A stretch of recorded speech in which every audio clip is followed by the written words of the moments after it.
DJ Ramesh का गाना सुनने के लिए कृपया चैनल को सब्सक्राइब करें और बेल आइकन को दबाना ना भूलें।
बाटे पगलाई को दिले जब सिंगार हाथ टिकुलिया पमरला भत्ता सखी रे टिकुलिया पमरला यार टिकुलिया पमरला भत्ता सखी रे टिकुलिया पमरला यार दोनों के बहाना मनबा कहता हमर धनबा दोनों के बहाना मनबा कहता हमर धनबा दोनों बाटे पगलाइल को दिले जब सिंगार हाथ टिकुलिया पमरला भत्ता सखी रे टिकुलिया पमरला यार टिकुलिया पमरला भत्ता सखी रे टिकुलिया पमरला यार टिकुलिया पमरला भत्ता टिकुलिया पमरला यार आरपीएस रिकॉर्डिंग स्टूडियो गौरिया। इहे की जवा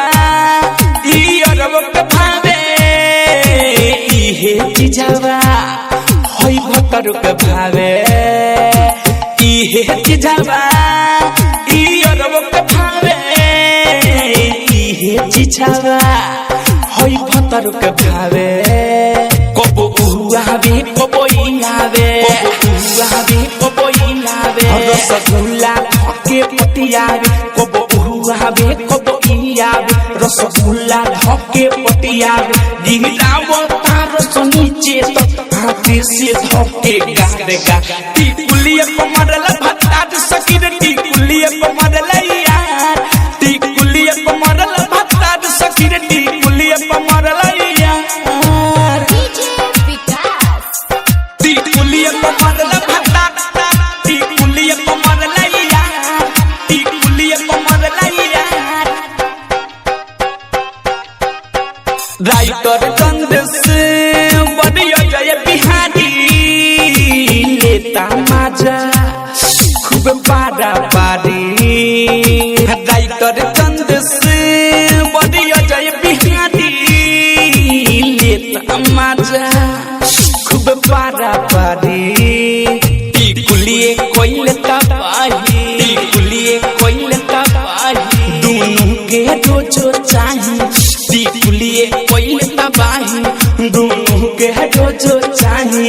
एकर की कोर मन राखी